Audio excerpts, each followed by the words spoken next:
So apparently the DBD community is at war with each other once again. I'm curious to find out why, but I don't think it's anything different than it's probably been for like the past 5 years, so let's find out. Dead by Daylight's player base is at war with each other. Don't get me wrong, there hasn't been any sudden drama or anything new like that. Things have always been like this, and it's also the case for tons of other multiplayer games too. Like in Overwatch 2, supports have been considered public enemy #1 for most of the sequel's lifespan. But DBD's player base has historically been at each other's throats far more intensely than other games. The reason why I had everyone... DBD is like the worst game I've ever played when it came to like how at each other's throats the community is. Like it's so toxic, it's not funny. Like survivors hate killers hate survivors. It's just, I know like we're on opposing teams and everything, but like a lot of people legitimately hate the other side. Like it's wild. Everyone stumps, myself included. All of these different polar opposite opinions that people will defend to the death. It just doesn't make sense. I frequently found myself asking, are we even playing the same game? No, and we're not. I've come to realize the answer is no, we're not playing the same game, at least most of the time. And all of these polar opposite opinions can technically be correct at the same time. Let me explain. There are various different factors that go into a match in DBD which can drastically affect who wins, how fun it is, and how frustrating it is. Many, if not most of which, are entirely out of your control. All of these different factors effectively serve as different ingredients in the Dead by Daylight soup, and in each match you can find yourself getting different combinations of these ingredients, giving you a different experience each time. And many people... Yeah, that's kind of like, that used to be the fun thing about Dead by Daylight, is how like every match could like differ so drastically, but now it still differs drastically, just not in a good way, if that makes any sense. It just feels like everything is so much more toxic, and it's just like, whether you're playing Killer or Survivor, it's just like, how it differs is which toxic build is the other team going to be running this time. Form their opinion on the game's balance and fun factors based on which DBD soups they find themselves getting most frequently, and as a result, their opinion would make perfect sense for the particular soups that they keep getting, but makes no sense at all for the experience somebody else is getting. Let's start off with the age-old argument, killers are OP or survivors are OP. That's the classic These one. statements can mean so many different things, some of which are far more understandable than others. Nurse being OP? Sure, I can't argue with that, but someone like Myers or Legion being OP, that's not such an understandable point to make, which brings us to my first point, blanket statements. Someone could say that killers are OP and they might only really be referring to Nurse, Blight, and those few at the very top. But is that really the case? I mean, like, when it comes down to it, I play killers that are like literally considered the worst in the game, but I find a decent build for them, paired with a few decent add-ons, and it's like everybody is screaming at every in-game chat, like everybody's screaming, he's so OP, you're using an OP killer, you're trash. It's like, at least on the Survivor side, well no, it's on both sides, but like I've experienced it the most with killer. I could literally play the worst killer in the game, and if I do well, they're all of a sudden OP. Like, it's crazy. It just feels like everybody's screaming that it's overpowered, and it's the same with Survivor perks. Like, you can find a really fun, like, kinda stupid, but decent, underrated, surprising build for Survivor that's not meta, and immediately as soon as you start doing good with it, it's meta, it's OP. That's just how the community has always been. It's crazy. The roster, because they're the only ones they ever find themselves playing against. But of course, if someone else were to read that statement, they would assume that they're saying every killer is OP, which would then mean that those two people end up arguing over that one statement, which has a different meaning depending on their point of view. It sounds silly, but this is the sort of stuff that happens. Person 2 would be right in seeing the claim, killers are OP, and then assuming that it means all killers are OP, because at face value, that's exactly what those words mean. But person 1 isn't exactly in the wrong for saying it in those words. Even though they're only referring to a select few killers being OP, we as humans value time, and that applies in our communication too. Think about it, if someone is just making an offhand comment, are they going to say, Well, Nurse and Blight are undoubtedly overpowered, and a few other killers skirt the line at times, going up and down depending on various factors like maps, builds, and RNG. But there are some killers who are in a fine position balance-wise, with others even being notably weak, but nobody ever plays the weak killers, so I only ever end up playing against the overpowered ones. Or are they going to save their breath and simply say, killers are OP? And on the opposite side, is somebody going to say, while the strength of loops and chases varies quite dramatically depending on the map and the RNG of which loops spawned, the speed at which generators can be repaired often means that no matter how unlucky the RNG is, or how quickly a killer can end chases, if survivors simply prioritize repairing gens over anything else, they should secure a 3-man escape no matter what against most killers in the roster, with very few exceptions, such as Nurse and Blight, which therefore means survivors are overpowered. Or are they going to say something like, survivors are OP, or gen rushing is OP? Yes, if we take these things literally, then the people making the blanket statements are wrong for not thoroughly articulating their opinions. But once again, humans value time. Most people aren't going to be... I mean, I can't lie. I'm super biased towards killer. That's mostly what I play.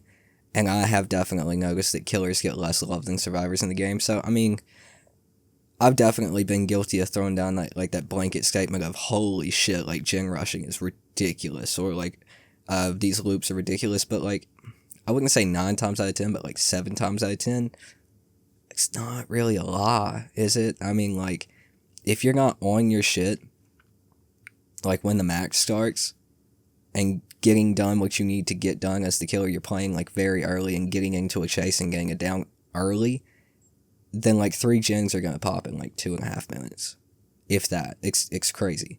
I'm biased. There's definitely some problems with killer from the survivor side, but it really hasn't been talked about too well yet. Just like a couple of OP killers, like, but yeah, Nurse and Blight are super annoying killers to play against, like, for sure. But you know, we need to hear more of like the survivor side so I can stop being biased.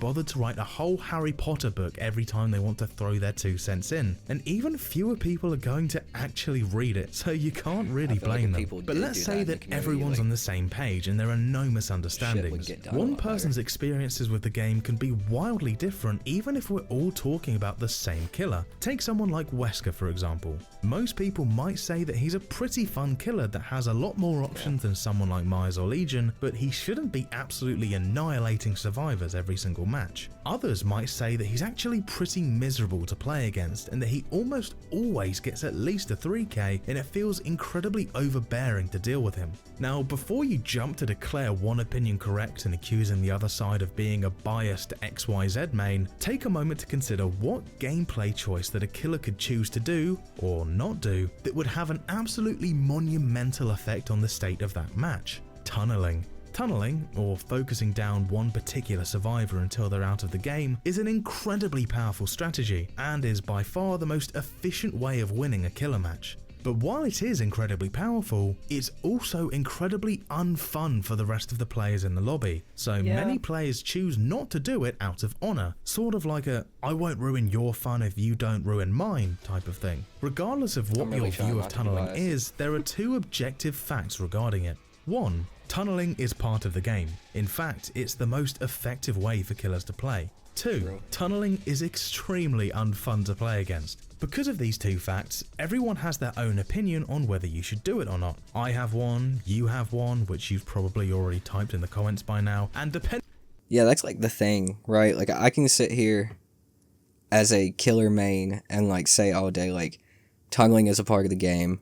The devs balance the game to where like killers have to tunnel like 95% of the time to like win a match, get a 2 or even a 3k, but definitely a 4k in my opinion. But at the same time, playing Survivor, I know how fucking annoying it is, right? Like, I will sit there the match before if I'm playing killer, I'm like, yeah, I had to tunnel that person out, I had to do that, like, I absolutely had to. And then like the next match, if I'm playing Survivor, I get tunneled, I'm like, fuck piece of shit, you know, like, it's such a weird thing how you can end up on both sides of the spectrum, like literally one match apart. And I feel like that's on the devs for sure. Like, we need better balancing to where like killers don't have to tunnel, and basically you're an asshole if you do tunnel. But the game's not balanced for that as of now.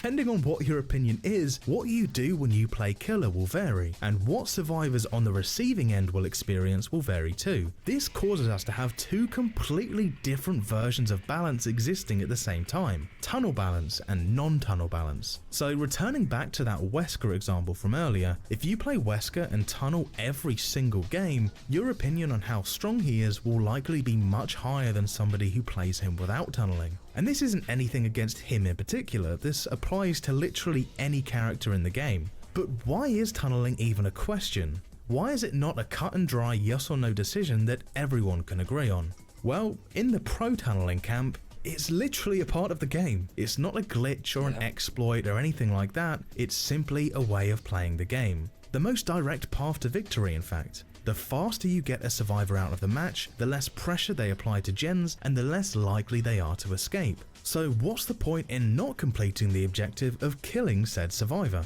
But on the flip side, it completely ruins the fun for the survivors, and to be honest, it isn't particularly exciting from the killer's point of view either. At the end of the day, it's a game, and we're all playing it to have fun. Of course, we all want to win, but if everybody played this game without honor, then it would have died a long time ago. It's simply not refined enough. I disagree with that. I feel like the whole honor in video games thing is like kind of dumb. If you're playing a competitive game where one side is meant to win, like there's like no honor.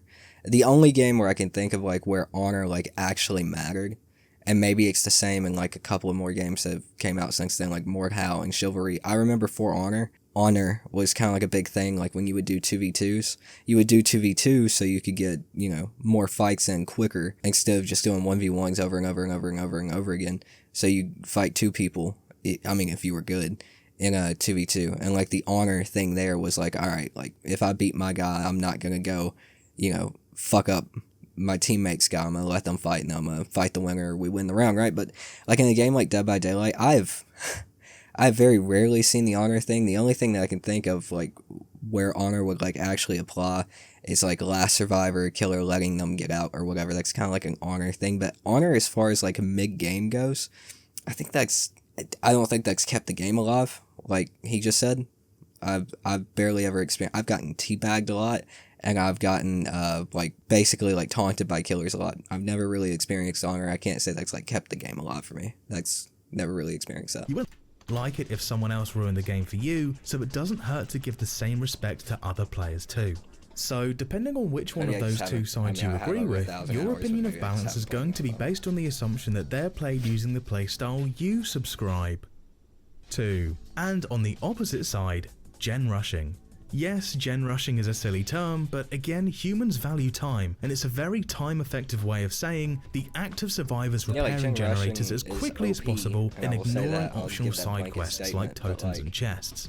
Gen rushing and tunneling are two sides of the same coin. Both playstyles refer to a role completing their objective in the most efficient time possible. Tunneling is focusing on one survivor to kill them as quickly as possible before doing the same with the next survivor, rinse and repeat. Gen rushing is focusing on repairing generators as quickly as possible and wasting as little time while doing so. It's just as unfun for the person on the receiving end as tunneling is. It's unfun for the killer as the match is over before they even had a chance to do anything. And it isn't particularly fun for survivors either, as it's just watching a bar fill up. And the same arguments for and against tunneling apply. That's true, but like what else is there to do, right? Like we've, as a community, said for years, like we need more things to do in the game. There needs to be more objectives to win the game, and we just haven't gotten them.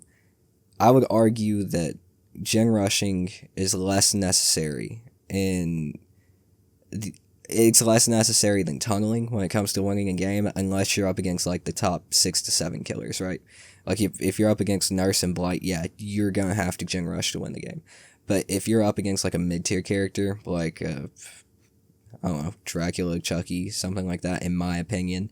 If you're up against a mid-tier killer like that, in my opinion, you don't need to gen rush. But at the same time, what the hell else is there to do? Like, if 2 people are doing gens, what are the other 2 people gonna do? Just go fuck off and, like, have taunt the killer until he chases them around? And then you're toxic, right? And then that makes you toxic. If you go bait the killer into a chase, you're toxic. There just needs to be more things to do in a Dead by Daylight match. Because you have 2 choices. You have gen rush or toxicity, right? apply to gen rushing too. It's the most efficient way of winning the match, but it ruins the game for the opponent.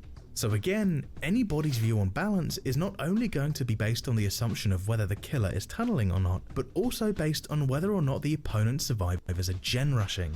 And again, you don't get to control your experience, which is what leads to such conflicting viewpoints. You don't get to decide if the killer is tunneling or not, and you don't get to decide if your teammates will actually repair generators. Even if you want to gen rush, if the other 3 randos decide they're gonna spend half the match doing chests or hiding in lockers the second the terror radius pops up, then not only are you not going to be able to gen rush, you're likely not going to be able to win at all. Which brings us to my next point. The game actively works against the player base. As with most games nowadays, Dead by Daylight has a form of skill-based matchmaking. Players get assigned a number to indicate their skill level, which goes up and down depending on whether they win or lose, called MMR, or matchmaking rank. The game then tries to pair you with teammates and enemies at a similar level, which should in theory give you matches where everyone's the same skill level, but in practice it just doesn't work. The game very regularly pairs high skill players with people who are nowhere near that level, which creates a very unbalanced experience. How many matches have you played as Survivor where you've looped the killer for over 5 entire minutes just to see that not only did 0 gens pop, but none of your teammates even touched a gen at all? Or how many times have you introduced a friend to DBD and match after match they're paired against quad slowdown blights with 3,000 hours, or they try playing killer and get annihilated by a 4-man Sabo flashbang head-on squad, all with multiple thousands of hours each? You could be the best solo survivor in the world, but... You know, I actually tried to get my little brother into the game. He was interested in it because of, like, you know, we're both horror fans. We grew up with a horror mom, you know, Friday the 13th, shit like that. And, like, our first game together, I think it was actually a blight. We went up against a blight because I played. You know, I'm trying to teach him the game. And because of my rank, I guess, which wasn't even that high, I was, like, in the silvers. Right, but I'd been on like a winning streak for a while. Like, it put us against that blight and we got destroyed, and he was like, nah, I'm good. But if the randos don't do gens, then you can kiss your chances of winning goodbye. While the matchmaking does try to make fair matches, even if it fails often, it only becomes actively working against the players when you add tomes into the equation. For those unfamiliar, tomes are a series of challenges available in-game that players can complete to earn rewards like blood points and iridescent shards. And while this isn't inherently bad, some of the quests are downright malicious and actively ruin the game for both sides.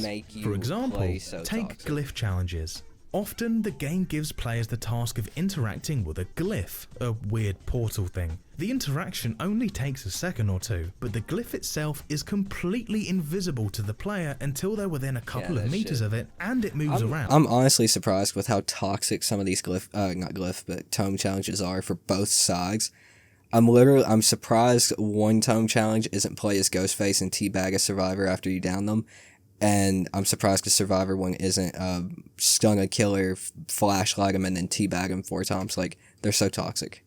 So the hard part is finding it. This means once given a glyph quest, players will often spend the entire match wandering around aimlessly looking for this thing, and considering that it moves and can end up relocating to a place they've already checked, it can take players a long time to find it. Match after match, walking around aimlessly looking for the glyph, not doing gens, not saving teammates, nothing. Everyone gets the same challenges too, so it's completely possible to have all 3 randos refusing to play the actual game in favour of finding their glyphs, and if they don't find the glyph that match, they'll do the same thing in the next match, and so on until they eventually find it. So the game effectively telling players to throw matches to find these things is definitely not a welcome addition. While there have been plenty of particularly notable moments in DBD's history that caused even more animosity between the player base, many of which I've already made videos about, it's these factors that have persisted consistently for years and shown no signs of going away. While some of these factors could be addressed very easily by the dev team, for example, not telling players to throw their matches for a quest, others are technically not even directly the game's fault, and are instead really the community being unable to agree on playstyles. So, in that case, how could that be fixed? Realistically, the solution is to make these unfun playstyles not be the most effective way of playing. So again, the you could debate fault. for hours as to whether or not you should care about the other team's fun or not, but if the devs made it so that there was no real benefit to playing this way, then there'd literally be no reason to do it anymore. Killers wouldn't tunnel if it was actively throwing their game, and the same goes to gen rushing. While that's easy to say, actually making that a reality is not an easy task. What game mechanics could they introduce or adjust to incentivize alternate playstyles? The 2v8 anti-snowball mechanic might be a good start, but that's again more about preventing snowball than incentivizing nice play.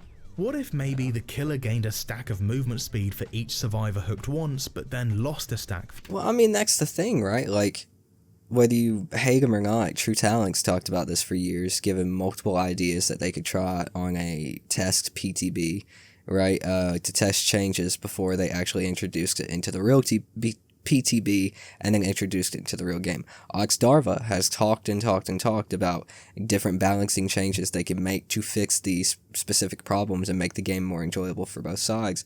But as Ox made a video, what was it, like earlier this year, talking about how he was done talking about balancing changes for like a majority of the issues and not making long format style content for the game's balancing anymore because they just don't listen.